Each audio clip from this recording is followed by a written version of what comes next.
Hello guys, आप सभी लोगों का स्वागत है आपके अपने यूट्यूब चैनल जिसका इकोनॉमिक्स इजी है। मैं हूं आपका अपना शिवम और आज हम डायरेक्टिंग की 5th क्लास करने के लिए जा रहे हैं। जी हाँ, लास्ट क्लास है जिसमें हम पढ़ेंगे कि कम्युनिकेशन के क्या क्या बैरियर्स होते हैं, वो कौन कौन सी चीजें होती है जिनसे कम्युनिकेशन पे ब्रेक लगता है। यानी हम जो बात बोलना चाहते हैं सामने वाला है तो सुन नहीं पाता, और जो सुनता है तो वो गलत सुनता है और कोई सुनना ही नहीं चाहता है। यानी वो कौन कौन से रीजंस है, वो कौन कौन से बैरियर्स हैं जिनसे मेरा कम्युनिकेशन प्रॉपर तरीके से नहीं हो पाता है। एंड नंबर 2 इसमें हम पढ़ेंगे कि वो कौन कौन से तरीके हैं जिनसे हम अपना कम्युनिकेशन बेटर कर सके। तो हाँ दोस्तों, आज हम पढ़ने वाले हैं 2 टॉपिक। स्टार्ट करते हैं अपना topic number 1, that is barriers of communication. Communication के क्या बैरियर्स होते हैं, तो याद रखना कम्युनिकेशन के 4 बैरियर्स होते हैं। कम्युनिकेशन के 4 बैरियर्स होते हैं। Barrier number 1 is called semantic barriers. Semantic barriers का मतलब क्या हुआ, मैं एक एग्जांपल देता हूं इसको समझने के लिए। वो एग्जांपल ये है, मैंने सामने वाले को, मैं एक सुपीरियर हूं, मैंने अपने सबऑर्डिनेट को कहा कि रोको मत जाने दो, रोको मत जाने दो। उसने क्या समझा, रोको मत जाने दो, रोको मत जाने दो। जब मैं क्या बोल रहा था, रोको कॉमा मत जाने दो, रोको मत जाने दो, रोको मत जाने दो। उसने क्या समझा, रोको मत जाने दो, रोको मत जाने दो। यहां पे क्या हुआ, मेरे बोलने के तरीके से हो सकता है सामने वाला वो चीज ना समझ पा रहे हो, उसकी अंडरस्टैंडिंग किसी और तरीके से हो जाए। तो ऐसे में जो हमारा कम्युनिकेशन ब्रेक हुआ, हमारे बीच का जो तालमेल है, जो नेटवर्क है, वो नहीं बन पाया just because of semantic barriers. बोलो क्लियर हो सिमेंटिक बैरियर्स। अब सिमेंटिक बैरियर्स में क्या क्या चीजें आती है वो हम पढ़ते हैं। इसके अंदर आता है बैडली एक्सप्रेस्ड मैसेज। मेरे बताने का तरीका ही गलत था, रोको मत जाने दो, ऐसे नहीं था, रोको मत जाने दो, ये था। समझ रहे हो, समझ कोई कुछ और रहा है। Number 2, symbol with different means. अच्छा, सिंबल्स विद डिफरेंट मीन्स का मतलब क्या है, व्हाट्सएप पे हम देखते हैं कि कभी कभी सिंबल इस तरीके से आता है 2, जो कि होता है विक्ट्री का साइन। अब किसी ने कुछ पूछा, आप यूं बोल रहे हो, इसका कोई क्या मतलब समझे, हो सकता है कि मतलब कुछ और हो। अब जानते हो, मेरे साथ एक इंसिडेंस ऐसा हुआ था कि जब मैं बचपन में आई थिंक 6th और 7th क्लास में था, तो मैंने अपने फ्रेंड से पूछा कि तुम्हारा रिजल्ट क्या है। तो वो गली में से दूर से भागता हुआ आ रहा था, और वो भागते हुए कैसे कर रहा था, ऐसे ऐसे एक उंगली दिखा के। इसका मतलब कोई क्या समझेगा, या तो बंदा क्लास में फर्स्ट आया है या उसकी फर्स्ट डिवीजन यानी 60+ % आई है, यही समझेगा। जब पास आके पूछा तो उसने कहा भाई कंपार्टमेंट है, ये फेल हो गया हूं, और खुशी से बोला कि भाई एक में फेल हुआ हूं, एक में फेल हुआ हूं। मैं क्या समझ रहा था, भाई बंदा फर्स्ट आया है। ये क्या है, सिंबल क्या है, गलत दिया है, wrongly symbol, symbol with different meanings, कुछ ऐसे सिंबल जिनके और भी मीनिंग निकल सकते हैं। Number 3, faulty transactions. Faulty transactions का मतलब क्या हुआ, वो चीजें जिनसे मुझे ऐसा लगता है कि ये ऐसा हो सकता है और वो फॉल्ट निकला, ऐसा नहीं था। फिर टेक्निकल इशू। अच्छा, टेक्निकल इशू का मतलब क्या होता है, कभी कभी कुछ ऐसे टेक्निकल वर्ड्स होते हैं जो हमें तो समझ आते हैं, लेकिन हो सकता है सामने वाला उन चीजों को ना समझ पाए। जैसे कि जो लोग अकाउंटेंसी पढ़ते हैं, जो कॉमर्स बैकग्राउंड से, वो जानते हैं करंट एसेट्स क्या होता है और करंट लायबिलिटी क्या होती है। अब मैं किसी साइंस या आर्ट्स के स्टूडेंट से बोल दूं कि तुम जानते हो कि तुम्हें अपने बिजनेस को रन करने के लिए अपनी करंट एसेट्स को बढ़ाना पड़ेगा और करंट लायबिलिटी को कम करना पड़ेगा, मैं ये बोलता हूं, तो वो क्या समझा कि current assets, oh my, okay, science में करंट का मतलब current flotation, current, oh my, जो करंट जिनमें एसेट्स में निकलता है वो करंट एसेट्स होता है, वो ये समझेगा। कुछ टेक्निकल वर्ड्स ऐसे होते हैं जिनको सामने वाला नहीं समझ पाता है, तो बैरियर्स आ जाते हैं कम्युनिकेशन में, that is called technical issue. Next is body language. Body language, अब देखना बॉडी लैंग्वेज का मतलब क्या हो, हाँ भाई काम क्यों नहीं करे सही से, ये मेरी बॉडी लैंग्वेज है, इसका मतलब मैं क्या कर रहा हूं, डांट रहा हूं उसे, जबकि कैसे बोलना चाहिए, और काम करने में क्या प्रॉब्लम आ रही है आप बताओ मुझे, मैं उसका सोल्यूशन दूंगा। यहां पर मेरी बॉडी लैंग्वेज अलग है। यानी कि बात करने का एक तरीका होता है, जो तरीका अगर आप गलत अपनाते हो तो सामने वाला उसका मीनिंग कुछ और निकाल देता है। अब जैसे आप किसी एम्प्लॉय के साथ ऐसे खड़े हो, इस तरीके से ऐसे करो, तो इसका मतलब क्या है कि आप उसे जज करो कि वो काम ढंग से नहीं कर रहा, जबकि आप यूं ही ऐसे, आपके कहने का होता सही कर रहे हो, आपके कहने का ये मतलब था, लेकिन आपने कैसे कहा, ऐसे करके। तो क्या है, आपकी बॉडी लैंग्वेज की वजह से भी कभी कभी कम्युनिकेशन क्या होता है, बैरियर कर जाता है, गलत हो जाता है। Gesture decoding. गेस्चर डिकोडिंग का मतलब क्या है कि आप इस तरीके से उसे रिप्रेजेंट करते हो जैसे उसने पता नहीं कितनी बड़ी गलती कर दी। एक एम्प्लॉय से आपने बुलाया और पूछा क्या बात है भाई, तुम कैसे, आजकल सुनने में तुम्हारे बारे में बहुत कुछ आ रहा है। अब हो सकता है कि एम्प्लॉयर ये बोलना चाह रहा हूं कि तुम्हारे में बहुत अच्छी बात बोली है, लेकिन आपकी बॉडी का गेस्चर क्या बोल रहा है, आपकी बॉडी का जिस तरीके से आप खड़े हो, आपका बॉडी लैंग्वेज क्या बोल रहा है कि तुम्हारे बारे में कोई शिकायत आई है। This is called gesture decoding. कभी कभी आपका बॉडी गेस्चर ऐसा होता है, बॉडी लैंग्वेज ऐसी होती है जिसके चलते कम्युनिकेशन में क्या आता है, बैरियर्स आ जाता है। दोस्तों इन रीजंस की वजह से जो बैरियर्स आते हैं that is called semantic barriers. This is called semantic barriers. Now barrier number 2, barrier number 2 is organisational barriers. ये ऑर्गेनाइजेशन बैरियर्स का मतलब है कि जहां पर हमें बाधाएं होती कम्युनिकेशन में just because of communication, that is called organisational barrier. दोस्तों नंबर 1 है आपकी ऑर्गेनाइजेशनल पॉलिसी। मेरी ऑर्गेनाइजेशन की पॉलिसी ही ऐसी थी कि मुझे बताने का तरीका अपने तरीके से नहीं, ऑर्गेनाइजेशन के तरीके से करना पड़ा, जिसके चलते हमारे बीच कम्युनिकेशन में क्या आ गई, बैरियर्स आ गई। अब जैसे मेरी ऑर्गेनाइजेशन का एक रूल था कि जब भी मैं अपने एम्प्लॉय को मोटिवेट करना चाहता हूं तो पहले मुझे उन्हें इकट्ठा असेंबली में बुलाना पड़ेगा। तो मैंने क्या बोला, मैंने कहा तुम सभी लोग असेंबली में आ जाओ, इस तरीके से बोला, जिसके चलते हो सकता है डर के मारे कोई एम्प्लॉय आए ही ना। जबकि मेरी ऑर्गेनाइजेशन की पॉलिसी है मैं ऑन द स्पॉट मोटिवेट नहीं करूंगा, मैं उनको सबको इकट्ठा कर एक साथ मोटिवेट करूंगा। इससे क्या हुआ कि किसी एम्प्लॉय को जरूरत थी ऑन द स्पॉट मोटिवेशन की जो उसे नहीं मिल पाई, हमारे बीच कम्युनिकेशन बैरियर आ गई जस्ट बिकॉज ऑफ हमारी policy, that is called organisational policy. Number 2 rules and regulation, ये भी उसी में आ गया rules and regulation. Number 3 complexity in organisational structure. मैंने अपने ऑर्गेनाइजेशन का स्ट्रक्चर इतना कॉम्प्लेक्स बनाया हुआ कि अगर मुझे अपनी कोई बात बोलनी है तो पहले मुझे उसको अपने अगर टॉप लेवल को कोई बात बोलनी है, मिडिल लोअर लेवल को, तो वही सीक्वेंस चाहेगा कि टॉप लेवल पहले मिडिल लेवल को होता है, फिर मिडिल लेवल किसको होता है, लोअर लेवल को, फिर लोअर लेवल फीडबैक दे मिडिल लेवल को, फिर वही फीडबैक मिडिल लेवल किसे, टॉप लेवल को। ये इतना कॉम्प्लेक्स प्रोसेस कर रखा है कि कम्युनिकेशन में बैरियर आ जाती है। क्योंकि कभी कभी क्या होता है कि कोई चीज मैं बताना चाहता हूं, हो सकता है दूसरा समझे कुछ और बताए कुछ, होता है ना, एक की बात सुनो और आप किसी और को अपने तरीके से बताओ, हो सकता है वो क्या तरीका अपने अपना बताने का, तो इस वजह से भी कम्युनिकेशन क्या होता है, बैरियर्स आ जाते हैं। नाउ स्टेटस, कभी कभी ऐसा भी स्टेटस होता है कि यार मैं अपर लेवल वाला इंसान हूं, मैं लोअर लेवल वाले इंसान से ऐसे बात नहीं करूं, मैं बस ऐसे बोलूं अबे काम करो ढंग से, इस तरीके से बात करूं, मैं तरीका नहीं बताऊंगा। अब हमारे बीच कम्युनिकेशन गैप क्यों आ रहा है, just because of my status. मेरी जॉब प्रोफाइल टॉप लेवल है और मैं लोअर लेवल से इतनी आसानी से बात नहीं करता, मैं बात ही नहीं करता भाई, बात ही नहीं करता भाई, मेरा स्टेटस। तो ये क्या है, ऑर्गेनाइजेशनल बैरियर्स। इन रीजंस की वजह से जो मेरी कम्युनिकेशन में बैरियर्स आती है that barrier is called organisational barriers. Now barrier number 3 that is personal barrier. ये पर्सनल बैरियर का मतलब क्या होता है कि जहां पर आप पर्सनली किसी से कनेक्ट होते हो लेकिन फिर भी आप कम्युनिकेशन में बैरियर ला देते हो, कमी ला देते हो। जैसे बढ़ता है fear of challenging to authority. Fear of challenging to authority का मतलब क्या है कि मुझे ये डर लगता है कि अगर मैंने ये अथॉरिटी उसे दे दी तो मेरी गद्दी कहीं खतरे में ना आ जाए। मैंने अगर किसी एम्प्लॉय को ज्यादा रिस्पॉन्सिबिलिटी अथॉरिटी दे दी ना तो कल को हो सकता है वो अच्छा काम करे और मेरी गद्दी मुझसे छिन जाए, तो ऐसे केस में मैं उसे कम्युनिकेट नहीं करूंगा। तो कम्युनिकेशन बैरियर है just because of my personal attention, it means fear of challenging to authority. Now point number 2 lack of confidence superior on his subordinate. हो सकता है मेरे मन में एक मेंटालिटी सेट हो गई हो कि जो ये बंदा है ये काम ढंग से नहीं करता है तो मैं इसे कुछ बताऊंगा ही नहीं, जाने दो भाड़ में, जाने दो, जैसा मर्जी कर रहा है करने दो इसे।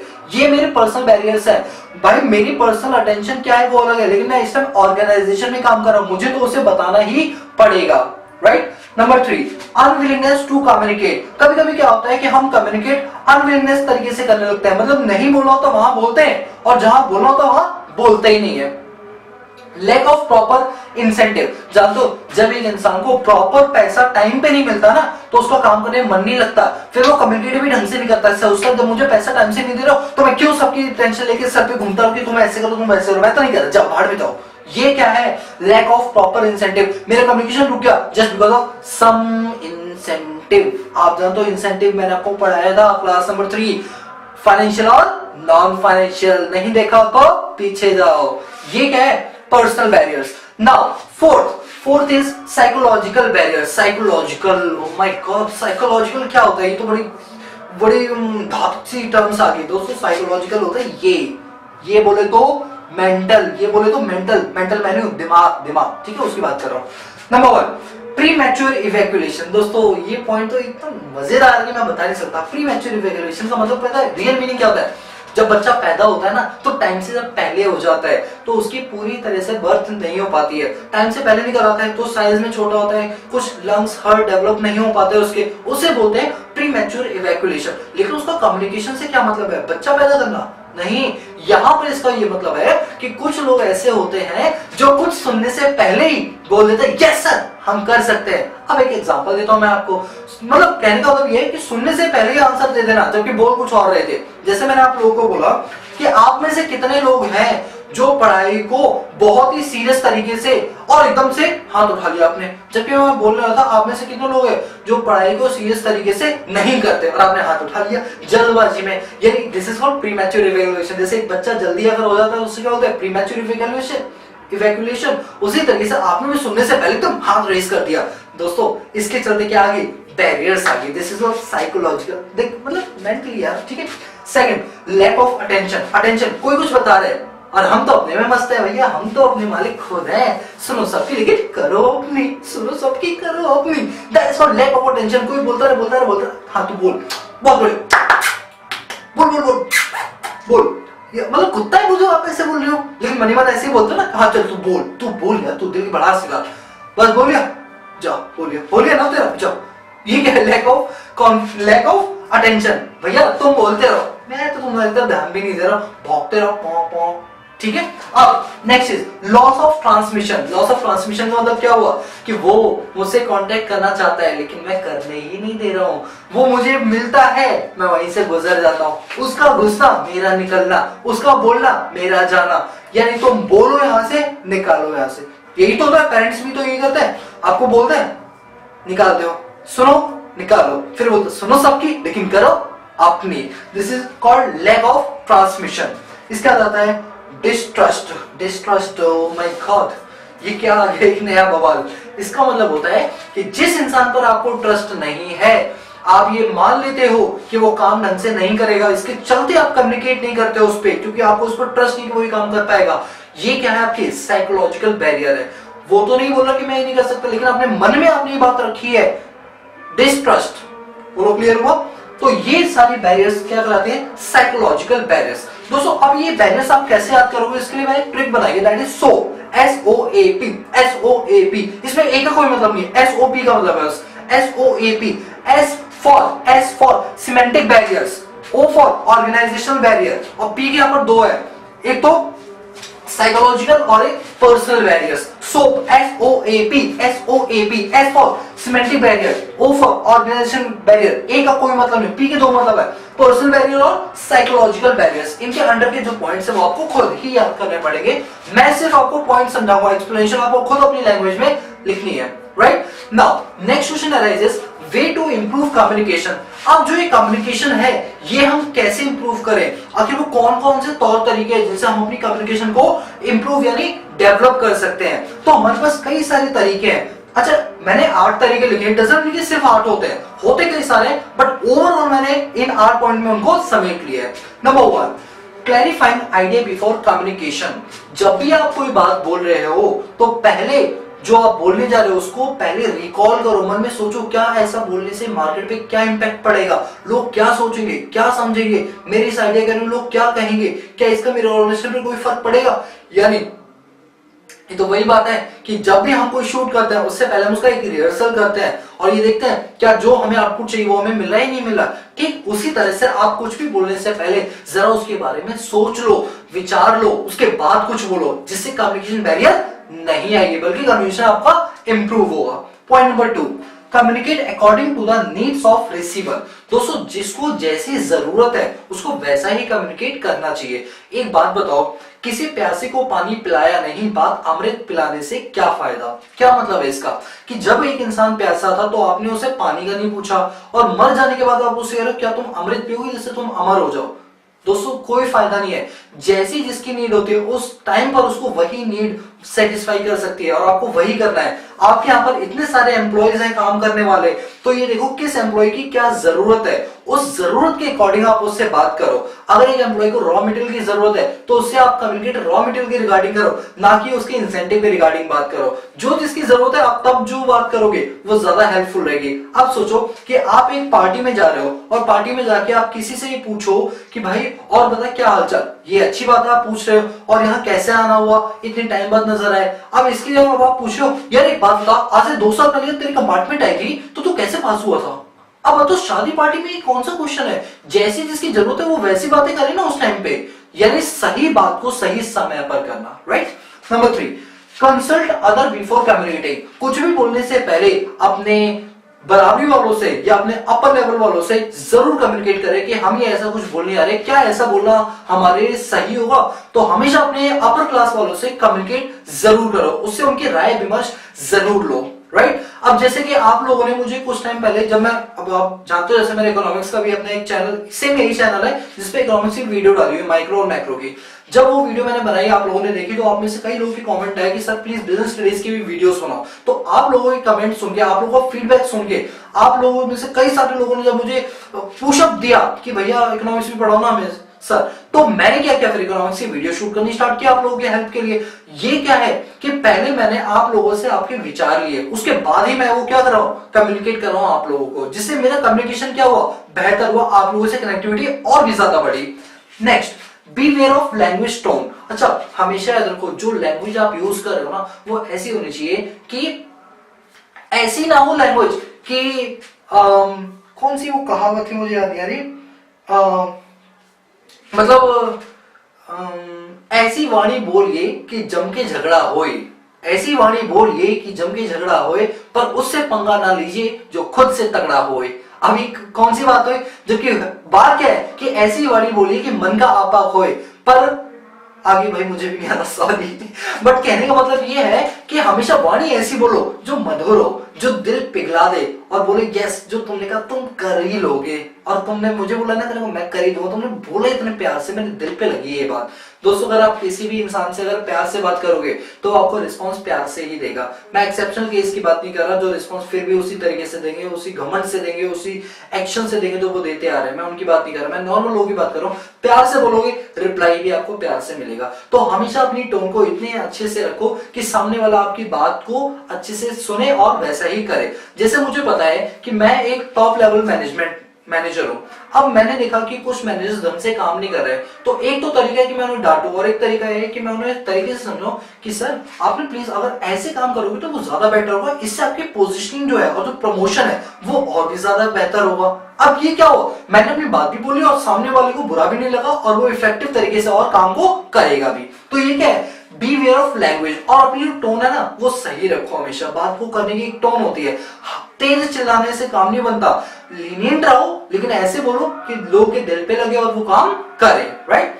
Next is convey thing to help and value to listener. देखो दोस्तों, वैल्यू टू लिसनर का मतलब क्या है, जो इंसान आपको कोई गाइडेंस दे रहा है, जो इंसान आपको कोई सुझाव दे रहा है, जो इंसान आपको कुछ बता रहा है, उसकी बात को ध्यान से सुनो, क्योंकि अगर आप ध्यान से सुनोगे तो माइंड में चीजें क्लियर होंगी, जिससे कंसेप्ट क्लियरिटी आपकी बनी रहेगी। लेकिन अगर आप किसी के ढंग से सुनोगे ही नहीं तो कम्युनिकेट कैसे हो पाएगा। तो याद रखो, जो इंसान आपको कुछ बोल रहा है उस लिसनर की बात को ध्यान से सुनो, जिससे हमारा कम्युनिकेशन क्या होगा, डेवलप होगा। एंश्योर पावर फीडबैक्स, याद रखना कि जो लोग जो बात बोल रहे हैं और जो वो फीडबैक दे रहे हैं उसका फीड फॉरवर्ड करो, feedback feed forward, feedback feed forward. अब जैसे मैं आपको एक चीज बता रहा हूं, मैं भी अपनी वीडियोस के बाद में हमेशा कमेंट्स देखता हूं जिसमें लोग लिखते हैं कि सर प्लीज माइक का यूज किया करो, कोई बोलता है कि आपकी राइटिंग जो है वो थोड़ा सा बड़ा लिखा करो। अब देखो दोस्तों, रही बात माइक की, तो हाँ मैं माइक यूज करता हूं जो मेरे यहां नजर नहीं आएगा बट नीचे होता है, बट लोगों को नजर नहीं आता। नीचे क्यों रखता हूं, उसके पीछे रीजन है कि अगर मैं ज्यादा पास रहूं तो आपको आवाज बहुत लाउड आएगी, इतनी ज्यादा आएगी कि आप अगर लीड आके सुन रहे हो तो नहीं सुन पाओगे। अब ये क्या है, आपने मुझे फीडबैक दिया तो आपके फीडबैक को मैंने फीड फॉरवर्ड इस्तेमाल करके आप पर लागू कर दिया। कुछ लोग कहते हैं कि आप छोटा लिखो बड़ा लिखो, आपने फीडबैक दिया बड़ा लिखो, मैंने बड़ा लिखना स्टार्ट किया, क्या हुआ, इससे प्रोडक्टिविटी बढ़ी, आप लोगों के लिए अंडरस्टैंडिंग करना और भी ज्यादा इजी हो गया। तो हमेशा जो इंसान फीडबैक दे उसको फीडबैक को लो और अच्छा करके उसे फीड फॉरवर्ड करो, फीडबैक लो और उसे फीड फॉरवर्ड करो, फीडबैक लो फीड फॉरवर्ड करो। हाथ सीधे कर रहा था। इसके बाद है फॉलो अप कम्युनिकेशन। जो लोग जो बात बोल रहे हैं उनकी बात को सुनो और उस पर फॉलो करो, अमल करो। सिर्फ सुनना जरूरी नहीं है, उसको लागू करना भी चाहिए कि अगर किसी ने कोई बात बोली है ऐसे करना है, ओके कर देंगे, और कर नहीं रहे तो कोई फायदा थोड़ी कम्युनिकेशन का। जो इंसान जो बात बोल रहा है अगर वो सही है तो आप उसको फॉलो अप करो, तब कम्युनिकेशन क्या हुआ, डेवलप होगा, तभी कोई इंसान आपको नेक्स्ट टाइम कुछ बोलेगा, वरना बोलेगा नहीं ये सोचकर